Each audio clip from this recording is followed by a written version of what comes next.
And the thing that I love about this game, the thing that I love about the round of 16 is you're not getting 75 Global Series ranking points, you're jumping up 190, which you're thinking either for Tuga, who is in the top 10, if he wins this, he'll actually leap above Houston into 8th. If you're wondering why that matters, seeding is a thing, and it's a thing that will come into play for the FIFA E World Cup Grand Finals.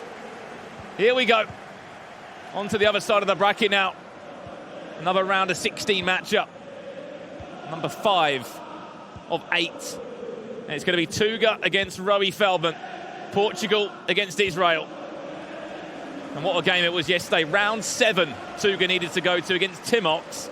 We thought he won it in the 89th minute. Timox replied in the 90th minute. And in extra time, he was able to get the job done for Tuga and to ensure that he is into the knockout stages. Yeah, crazy, crazy game of FIFA in the Swiss rounds yesterday. We're now in the knockout stages of the tournament. You see Eder Militao across the back four there for Feldman. R9, Eusebio. Count the icons with me. Speaking of Eusebio, just chipping that one up. Could it be an early goal for Feldman? Working David Haya from the word go. Tuga needs to clear this one away. Half clears that one. R9 just connect onto it and hook it away. That's a little bit risky. Just to chip it onto the foot of Alexandro. Jan Cancelo in it right back as well. And again, Tuga using two conventional fullbacks. Jan Cancelo, or João Cancelo I should say, and Alexandro. See João Cancelo, we've seen him involved more of an attacking right back option. If using Mendy as well on the left hand side, that's normally, some would say, an attacking two choices for your fullbacks. Eder Militao, he's over at left back. Well, two four-star skillers as well if you're using Phil and Mendy and Mr. Cancelo as your fullbacks. Here comes Feldman again. This time a Neymar. Unfortunately runs into the duo of Ramos and Varane. They will be the two that set up at the back. A standard back four, you would say. You don't normally see too many of them in competitive FIFA.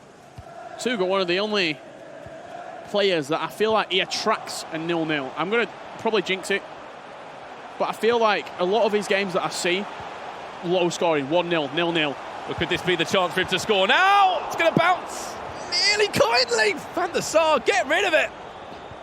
Swiping the ball away there, Van der Sar.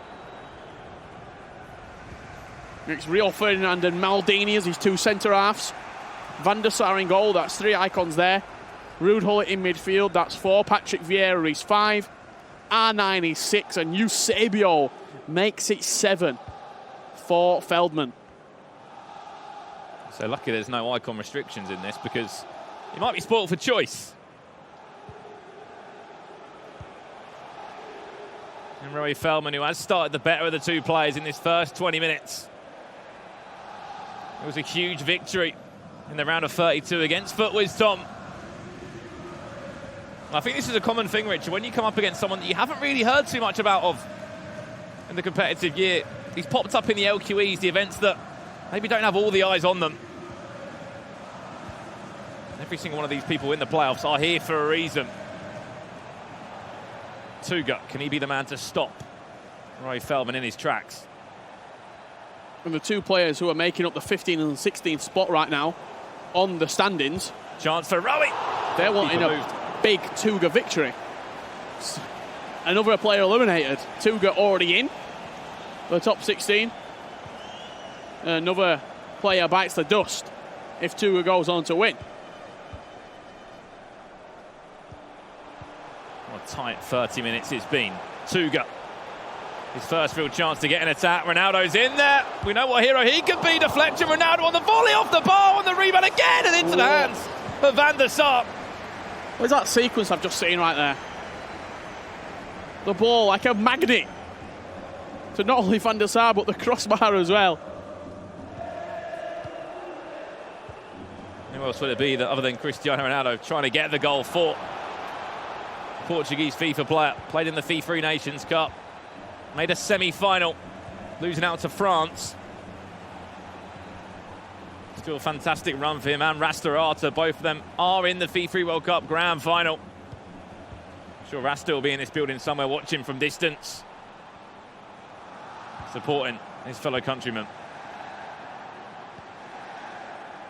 Feldman just got out of that attack. Via a little bit of luck, the ball just bouncing off the crossbar. What can he do now? R9 drag back, taking it from distance. Oh, he says, if I can hit the bar, I'll do exactly the same, and that's what he did. He hit pretty much where the post and the crossbar connect there. I really like that chance as well. Just instinctive, moved it onto R9's left foot, didn't time the shot, just hit it. Got it back to Vieira. Really has been an end-to-end first 40 minutes here. Tuga will be the next player to come forward. Two La Croquetas back-to-back. Unfortunately, runs straight into the defender there. I mean, Elastico. Chain two of them together. I remember that. What goes down in a famous goal that Tex scored against Tuga, where he hit 4 Elasticos back-to-back. There's one thing that's worth talking about. He did play a 4-4-2, does Tuga. He enjoyed it as well quite a few months back. The referee has indicated there will be a minimum. It's somewhat of a staple for him. Added time. It's just a formation that he is comfortable in playing, which might then go on to show you why a number of his games have been low scoring. That 4-4-2. He can sit in, he can play on the counter. He's not expansive in the final third. With his 3 cams, they could be on a 4-2-3-1. You might put them on stay forward. In a 4-4-2, you've probably got your centre mids on get back, stay back while attacking. You might have got your wingers on cut inside, drop back. It can play very, very defensive kind of 4-4-2. On the opposite side, you can get your wingers on stay forward. You can get your midfielders on get into the box for crosses, get forward. Your fullbacks on overlap, and then very, very quickly, you've got 6-7 players attacking and sort of overlapping all the runs into the box. This game going to get back underway in the second half. No real chances apart from the one crazy little bit of play from Tuga where it hit the bar, hit Van der Sar, and somehow didn't hit the back of the net. Yeah, really. Should have been a goal for Tuga. Into the second half now. Still goalless. Both players probably very nervous as well. They've been waiting to get into this game. You've got to think of the likes of Shells as well. He's in the last game of the day. He's been waiting, what, 7 hours? Got to think of the nerves there. Constantly thinking about the game over and over in your mind. That will be the final game of the day. What a game it will be. Lev Vinken against Shells. Shells outside of the top 16. As we keep saying, these playoffs, anything can happen. Here's a chance for Tuga. Heavy touch there from Ruud Gullit. She ran back into Cristiano Ronaldo. He was happy to get back into defend on that time. This is what we can expect from Tuga. Starting to keep the ball now. You saw the possession coming up onto half-time. It was 61% possession in the favour of Feldman. Tuga will not be happy at that. He'll address it at half-time. Oh, he was just offside there, Mbappe. Too keen to make the run. Just wonder what they're playing for. The chance to be into Championship Sunday, into the last 8 of the competition. $10,000 up for grabs, and then 190 more Global Series ranking points, which will move both of these two in the rankings. Yeah, this is a $10,000 match to anybody who is joining right now the stream. There's other implications with the Global Series ranking points. Tuga already has a spot at the table for Team PS4 at the grand final, but for Feldman, a win is the only option to snatch one of those top 16 spots. Cannot have a blip on his record here in Berlin. If you're wondering who Rowie does represent, non-gaming esports. I literally remember this perfectly, Richard. Go back about 7 months ago, Rowie Feldman, a free agent. I even saw him on Twitter looking for an organisation, looking for someone to represent. You move in all these months, he got into the top 60. When he's been at an event, he has performed. And this is really the biggest chance he will get so far in his FIFA career to make an impact in this round of 16 match. Silly free kick to give away from Tuga. We know how good he can be just from the edge of the box from a set piece. Two esports organisations taking on each other. Offset Esports, Portuguese-based, for Tuga. He gets a free kick 20 metres out, probably about 23 yards. Who's going to strike this one? Chipped up into R9. That's perfect. Something off the training ground, clearly. The little dink was perfect for R9. Just hit so sweet on the volley. Most of the time you've seen that rolled into the player and then greened. Instead, just went with the L1 square. L2 square, I should say, to let the second man dink it up. And then hammered home by Tuga. Changes looking to be made right now from Feldman into a 4-2-3-1. Eusebio going to be making way for Havertz.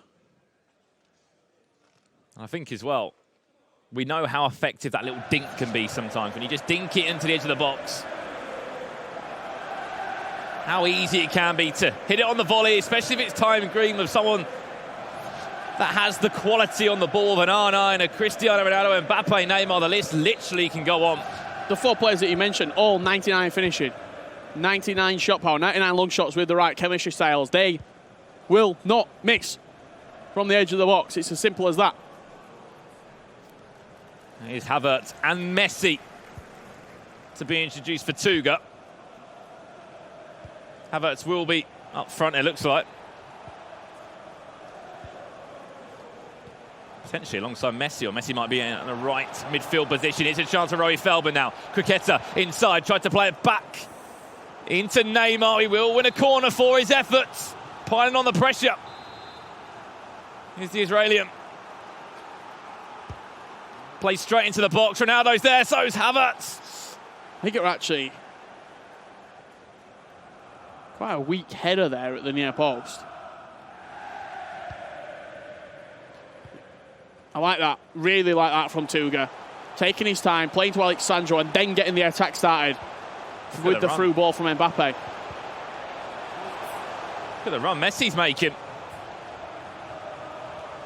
Havertz too, they're both fresh. Messi was just offside there, the ball didn't go through, hence why we've played on. First time I think I've actually seen Rio Ferdinand on stream this weekend. There used to be Tex that was happy to back him.